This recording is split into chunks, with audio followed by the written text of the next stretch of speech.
Alors les amis, on débriefe le match entre le Barça et l'Athletic Club. Victoire largement du FC Barcelone qui a écrasé cette équipe de l'Athletic Club. Mais c'était surtout le retour au Spotify Camp Nou. Et pour la nouvelle de ce retour, j'ai sorti le petit maillot collector. Le petit maillot floqué R9 pour les petits spécialistes. Victoire du Barça large contre l'Athletic Club. On va revenir sur ce match, il y a beaucoup de choses à dire. Une victoire qui a été travaillée déjà en première mi-temps avec un 2-0 à ce moment-là. On va revenir classique. Évidemment le 11 avec quelques modifications. Eric Garcia qui était présent en numéro 6, ce qui est quand même une petite surprise. Il y avait également Gérard Martin en défense centrale, puisque les retours de trêve internationale comme Araujo, peut-être que ça c'est évidemment, ça a permis à certains de prendre un peu plus de protagonisme. Il y a eu également classique Lewandowski numéro 9 à droite, Lamine, à gauche Ferran, en 10 Fermin. Casado n'était pas titulaire suite à sa petite blessure avant la trêve contre le Celta, rappelez-vous. Mais il est rentré en jeu. On a donc pu voir une association au milieu de terrain. Eric Garcia, Dani Olmo, défense centrale, je vous l'ai dit, Koubarsi associé à Gérard Martin, Balde Koundé sur les côtés et surtout le retour de Johan Garcia. Bon, alors, ce match, il y a beaucoup de choses à dire. Déjà, au bout de 40 secondes, on est passé pas loin d'un but de fou du côté du Barça. Donc, franchement, assez dingue. Une équipe du Barça qui avait envie de montrer des choses au Spotify Camp Nou. Alors, c'est vrai que par moment, pendant la première mi-temps, il y a eu des mauvaises relances dans l'axe, que ce soit Dani Olmo ou Jules Koundé, même si je trouve que Koundé s'est amélioré par rapport aux dernières performances. Alors, évidemment, il y a encore des problématiques à régler pour lui. Mais on voit que c'était beaucoup mieux, même si techniquement les relances, parfois je vous l'ai dit, à améliorer, mais beaucoup mieux que les dernières semaines. Un Dani Olmo, par contre, j'ai pas aimé sa performance, mais bon, on en parlera un peu plus tard après. Alors, le match. Lewandowski, buteur assez rapidement, suite à une récupération d'Eric Garcia. Alors, le match d'Eric Garcia, un match énorme. Depuis son retour de Gérone, c'est peut-être le joueur parfait pour un effectif. C'est-à-dire qu'il est capable de marquer des buts, même s'il en marque très peu, mais sur les coups de pied arrêtés, il peut le faire, à faire des passes D, à jouer défenseur central, à jouer latéral, à jouer numéro 6, il est parfait. C'est un joueur aujourd'hui complet. C'est vrai qu'il a eu une petite période négative suite à l'Olympiakos ou encore le Real Madrid où il provoque des mains en jouant défenseur central, mais sinon, globalement, c'est masterclass. Il nous a régalé tout au long du match, notre ami Eric Garcia. Et d'ailleurs, c'est pas une surprise s'il a été acclamé par le public à la fin du match, enfin à la fin du match, lorsqu'il a été remplacé. Mais bon, on en parlera plus tard. Une équipe de l'Athletic Club en première mi-temps qui, avec ses attaquants, notamment Nico Williams, il y avait également Oyan Sunset ou encore Berenguer sur les côtés. Ils ont essayé de faire du mal à Barcelone sur les récupérations avec un pressing assez haut, j'ai trouvé. Mais globalement, le Barça était supérieur. Le Barça a eu beaucoup plus de situations. En première mi-temps, l'Athletic Club a eu, allez, une ou deux situations avec une frappe de Nico Williams pas très loin. Je peux vous dire qu'à ce moment-là, on s'est dit, oula, imaginez, il célèbre avec un chute. Oula. Il y a eu également une situation d'Unai Gomez tranquillement contrôlée par Johan Garcia. Et bizarrement, les gars, quand Johan Garcia joue, c'est un clean sheet. Rappelez-vous, le dernier clean sheet au Barça, il n'y avait pas Chesney. C'était déjà Johan Garcia, les amis. C'est-à-dire que les seuls clean sheets de la saison, donc il y en a 4 maintenant, bah, c'est avec Johan Garcia comme gardien. C'est pas un hasard. C'est parce que c'est le patron. C'est le patron de sa surface de réparation. Les centres en retrait, il est toujours là pour les capter. Que ce soit des centres, il est capable d'aller également avec sa taille, de prendre les ballons. Et surtout, il est rassurant. Il rassure la défense, il rassure les milieux, il rassure le public. Et ça, c'est ultra important parce que ça également fait peur à l'adversaire d'une certaine manière. Donc c'est ultra important. En première mi-temps, il a fait sa parade. En seconde mi-temps, il a fait sa parade aussi avec ses têtes. Je crois que c'était de Viviane.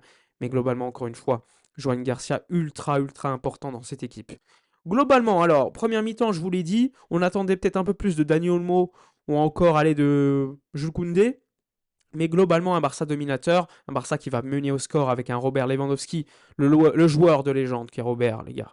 Encore un but, le premier but au Spotify Camp Nou pour ceux qui étaient en live. Je vous l'avais dit que c'était lui qui allait marquer le premier but au retour du stade avec une récupération ultra haute d'Eric Garcia, encore lui. Ensuite, le Barça a dominé. Il y a eu le 2-0 juste avant la fin de la mi-temps. Ça, c'était ultra important. Encore une fois, magnifique extérieur du pied de Lamine Yamal, le numéro 10. Encore une fois, Lamine, toujours là pour égaler ses coéquipiers, pour Ferran Torres. Alors, c'est vrai que sur les deux buts, Unai Simon, le gardien basque, est quand même fautif. Ils peuvent mieux faire, mais il faut être là pour marquer les buts. Et cette fois-ci, c'est Ferran qui va marquer le 2-0 avec une passe décisive de Don Lamine Yamal. Donc il y a eu la mi-temps ensuite, il y a eu le changement, Baldé qui a eu une douleur à la tête, je crois, suite à un choc, a été remplacé par Araujo. Et donc Gérard Martin est passé de défenseur central gauche, où il faisait un job plutôt honnête, à un poste de latéral.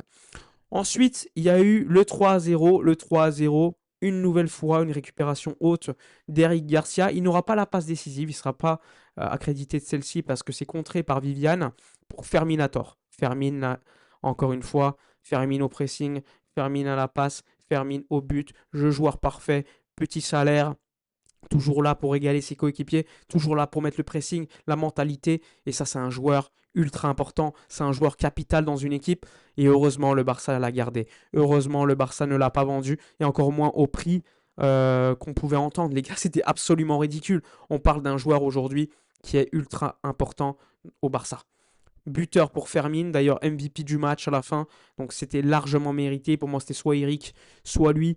Mais bon, Fermin Lopez, ultra impressionnant encore une fois, qui met le 3-0. Et là, il y aura un événement qui va peut-être changer un petit peu le match. Encore une fois, Fermin, protagoniste. C'est Oyan Sunset qui fait une faute sur lui. Carton rouge direct.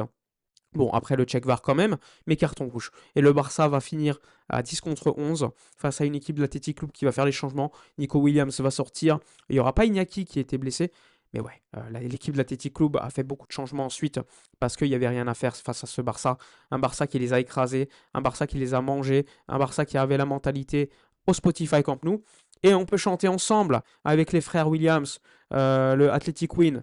Eh ben non, encore une fois, Athletic lose, parce que l'Athletic Bilbao enchaîne les mauvais résultats en Ligue des Champions, en Liga, et il faut peut-être se remettre en cause, les amis. Et oui, le Barça, quand tu le refuses, pour rester dans ton club, je le respecte, mais la manière dont il l'a fait était lamentable. Et aujourd'hui, c'est normal qu'il se fasse siffler à chaque prise de balle. Aujourd'hui, tu manges 4-0, ça aurait pu être plus. Il y a un moment donné, il y a une main de Yuri Berchiche, pas sifflée par l'arbitre, ça aurait pu être un penalty.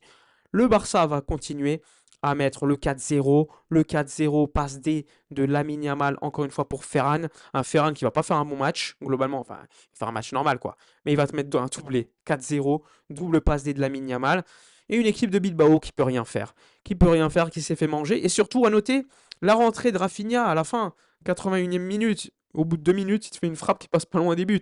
Un Rafinha qui évidemment applaudit pour son retour, ça c'est ultra important. On a pu faire quelques changements. Casado est rentré, Dro est rentré, Rafinha est rentré. On a vu également Ronald Araujo. On a pu faire quand même tourner parce que c'était ultra important. Dro Fernandez, là aussi, a fait sa rentrée en jeu. Il y a eu des ovations, notamment pour Eric Garcia, je vous l'ai dit, pour Fermin.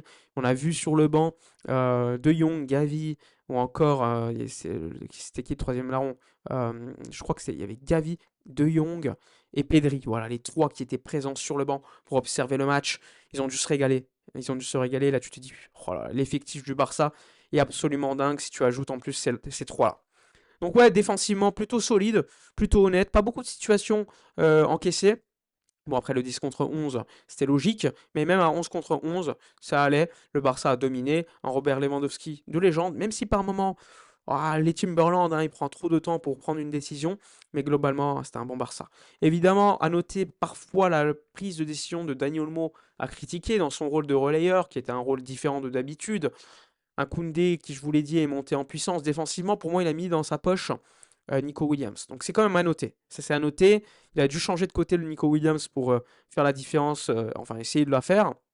Donc c'est à noter. Même si les relances par moment mettent en difficulté le Barça, il est monté en puissance et défensivement, il a été beaucoup plus solide qu'à l'accoutumée. Et ça, c'est quand même quelque chose à noter pour notre ami Jules Koundé. Voilà, victoire 4-0 du Barça au Spotify Camp Nou. Enfin, les amis, de retour à la maison. Un Barça qui a écrasé Bilbao, qui se rassure. Le Barça qui continue après un bon match, une seconde mi-temps, surtout contre le Celta Vigo. Prochain match contre Alaves en Liga, avec probablement le retour de Don Pedro Fernandez Lopez, qui sera titularisé ou pas, on verra, mais en tout cas qui sera de retour, soit contre Alaves, soit contre Chelsea. Rashford n'était pas là parce qu'il était grippé, donc il a loupé les 2 entraînements précédents. Il n'était pas présent. Donc on retrouve normalement l'anglais d'ici quelques jours, probablement titularisé ou peut-être sur le banc, on verra. En tout cas, Rafinha a joué 10 minutes. Contre Chelsea, je pense qu'il va jouer quelques temps, peut-être un peu plus. Mais en tout cas, le Barça commence à récupérer ses forces avec un Joan Garcia là aussi de retour. Un Barça qui domine, un Barça qui gagne, un Barça qui fait plaisir, un Fermin MVP. Et voilà, on était content aujourd'hui. Un retour au Spotify Camp Nou. Dites-moi dans les commentaires votre homme du match. Likez, commentez, partagez. Moi, je vous dis à la prochaine. Et d'ici là, comme d'habitude, portez-vous bien.